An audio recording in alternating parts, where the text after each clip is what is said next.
Hello friends, मैं ये video आपके लिए लाया हूँ जहाँ पे कि मैं कुछ कुछ क्वेश्चंस का आंसर करूँगा डिफरेंट डिफरेंट स्टॉक्स को लेकर। तो सबसे जो मेरा पहला क्वेश्चन है वो है विंटेज कॉफ़ी को लेकर। तो किसी ने मुझसे पूछा कि सर विंटेज कॉफ़ी का जो ये गैस प्राइस का इंक्रीमेंट हो रहा है उससे क्या होने वाला है। देखो, सबसे पहली बात तो आपको इतना नैरो माइंडेड होना ही नहीं है, इतना शॉर्ट टर्म सोच के फ़ायदा ही नहीं है। चलो 4-5 दिन के लिए हो गया, क्या आपको लगता है ये कंपनी सब स्टॉक नहीं रखती होंगी? स्टॉक रहता होगा इनके पास, ठीक है। सेकंड चीज़, चलो प्राइस बढ़ भी गया तो तुम क्या करोगे? दूसरे कंपनी में जाओगे?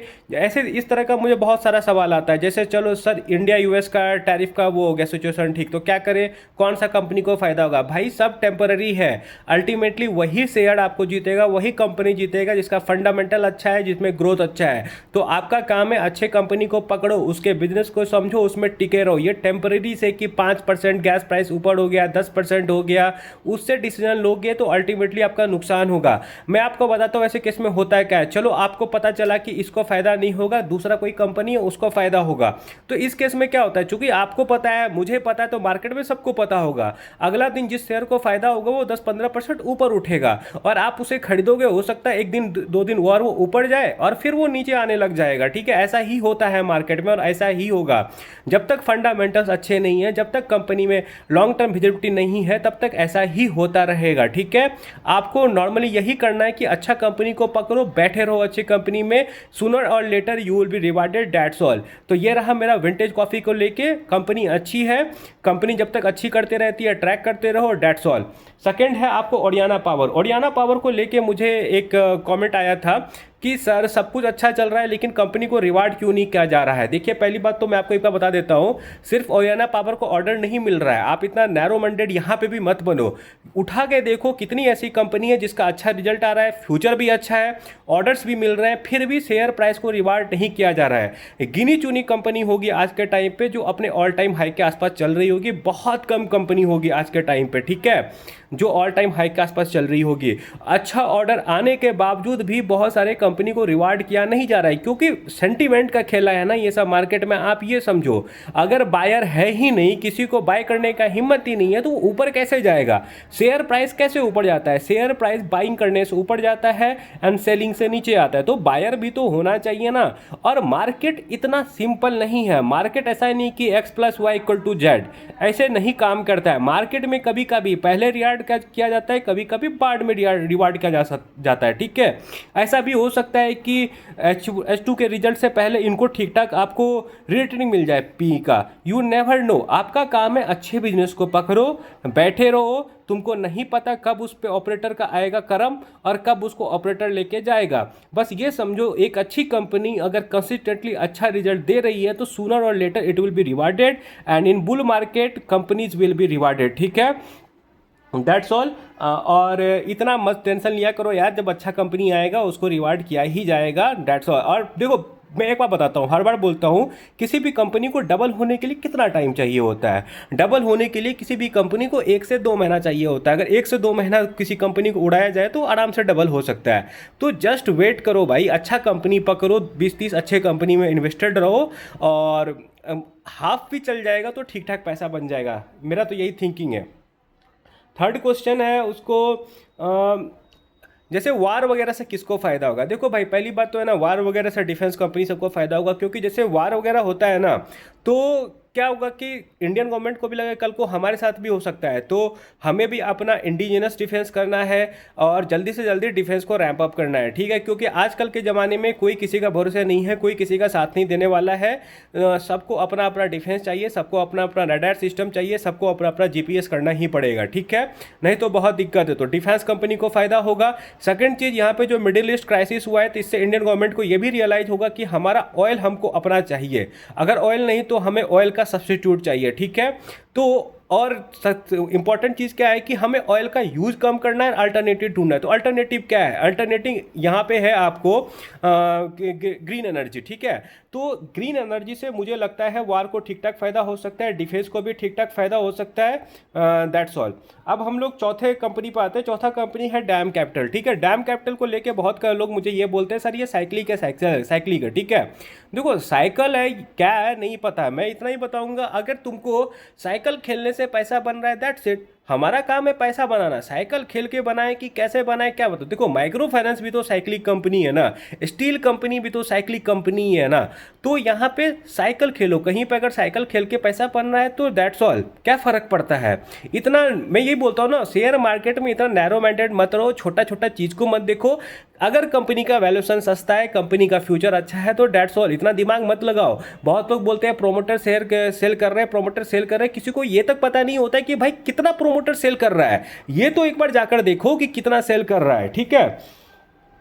अब मैं आता हूँ विक्रम सोलर के बारे में। देखिए विक्रम सोलर के बारे में इसलिए बता रहा हूँ क्योंकि one of the subscriber comment किया कि सर मैंने आपका एक वीडियो देखा था, उसके बाद मैंने इसे लिया और कुछ दिन के बाद 10% वो भाग गया। ठीक है, देखो पहली बात तो भाई देखो मैंने एनालिसिस किया है, मेरा एनालिसिस गलत भी हो सकता है, अगर मैंने एनालिसिस से लेते हो तो मुझे बताया मत करो, ठीक है। एंड सेकेंड चीज, इतना नैरो माइंडेड अगेन मत रहो कि एक दिन अगर ऊपर चले जाएगा तो मुझे बता रहे हो कि सर अच्छा हुआ ऊपर चला गया। देखो पहली बात तो किसी को जज मत करो इतना शॉर्ट टर्म में, not only me, it's about everybody. इतना शॉर्ट टर्म में किसी को जज नहीं करना है। एक्चुअली दो तीन लोगों ने मुझे ये कमेंट किया है विक्रम सोलर को लेके।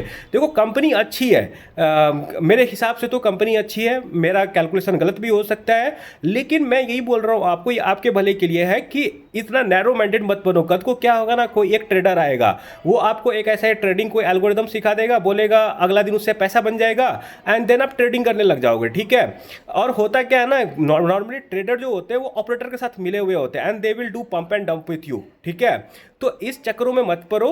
और शेयर कभी भी ना इतना क्या बोलते हैं, शॉर्ट टर्म में अगर आपको कहीं पे रिवार्ड मिल रहा है तो खुश मत हुओ, just follow your step, follow your process, do the right things and wait.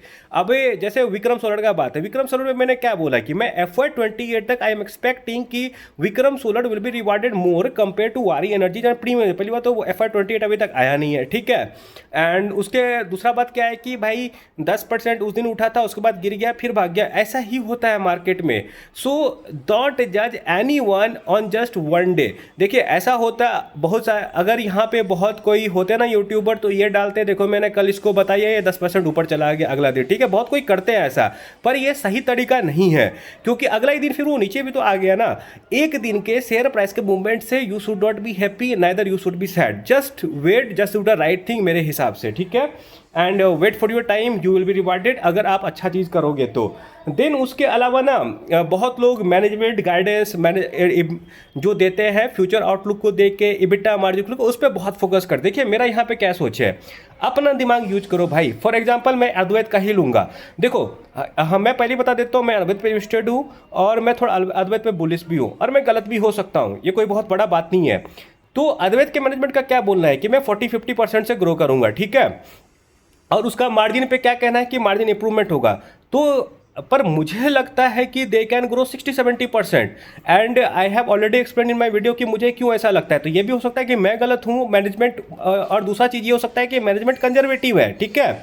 तो आपको सिर्फ मैनेजमेंट के गाइडेंस पे नहीं जाना है, आपको खुद का गाइडेंस फाइंड आउट करना है कि क्या कंपनी कर सकती है। जैसे एक कंपनी है पेस डिजिटेक, ठीक है, उसका मैनेजमेंट भी बहुत कंजर्वेटिव गाइडेंस दे रही है, मुझे ऐसा लगता है, ठीक है। सिर्फ वो अपने बेस के बिजनेस से जो वो गाइडेंस दे रही है उसे अचीव कर सकती है मेरे हिसाब से, मैं गलत भी हो सकता हूँ यहाँ पर भी। तो मैं यही आपको बताना चाह रहा हूँ, बिजनेस को समझो और बिजनेस के हिसाब से डिफरेंट वर्टिकल के हिसाब से अपना कैलकुलेशन करो।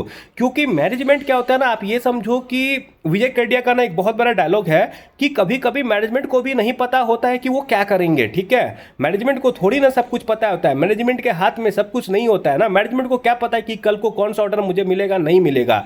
आपको समझना है, आपको खुद पोटेंशियल फाइंड आउट करना है बिजनेस का, सिर्फ मैनेजमेंट के गाइडेंस पे नहीं जाने का। आजकल क्या हो गया ना, लोग अंधा होकर मैनेजमेंट के गाइडेंस के ऊपर जाते हैं, ठीक है, ऐसा नहीं करना है मेरे दोस्त। आपको अपना बिजनेस अंडरस्टैंडिंग डेवलप कीजिए, अपने अंडरस्टैंडिंग के हिसाब से हमेशा डिसीजन लीजिए, ठीक है। और एक लोगों ने मुझसे क्वेश्चन पूछा था अद्वैत का प्रोमोटर सेलिंग को लेके।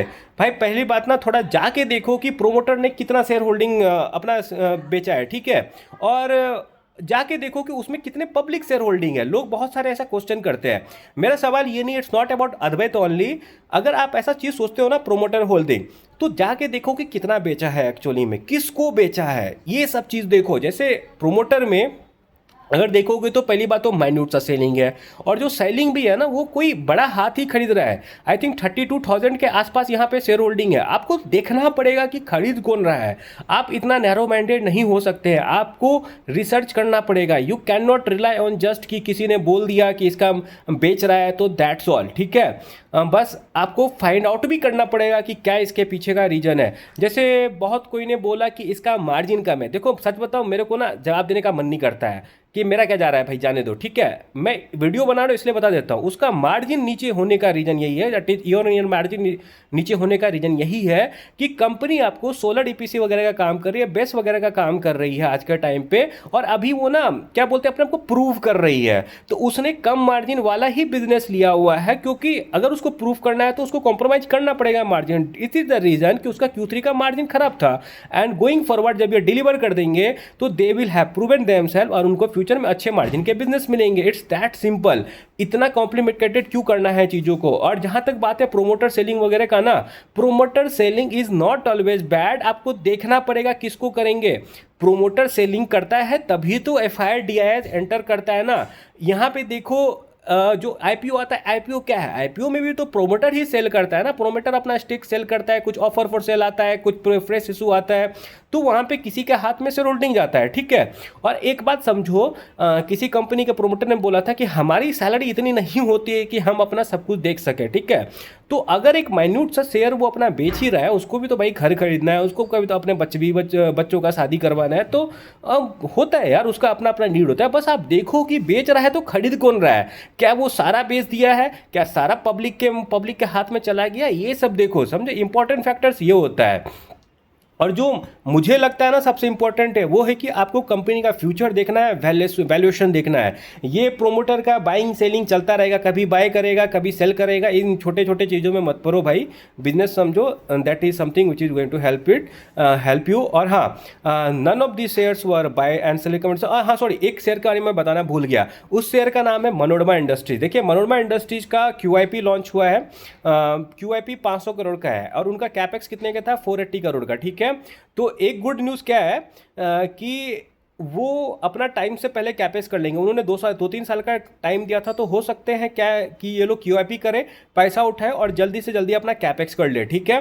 तो इससे क्या होगा कि जो उनका टारगेट है ना आपको रेवेन्यू का 4,000 करोड़ के आसपास का, वो शायद FY 29-28 में ही मीट कर ले, ठीक है। Which is good news, and this thing we need to ask from them in Q4 con call, ठीक है। तो मेरे हिसाब से थोड़ा बहुत डेप्थ लेना, QIP भी ओके है, ठीक है। बस बिजनेस में डिमांड होना चाहिए, डिमांड है तो कर्जा उठाओ, जो है सब करो भाई, बस ग्रोथ लाओ, ठीक है। That's all. बस यही है कि अच्छा काम करो, बिजनेस में ग्रोथ होना चाहिए। और हाँ, ये मेरा लास्ट कंपनी था। कोई और कंपनी में सवाल हो तो कमेंट सेक्शन में डालिए, and if you like it then please like share and subscribe, and bye.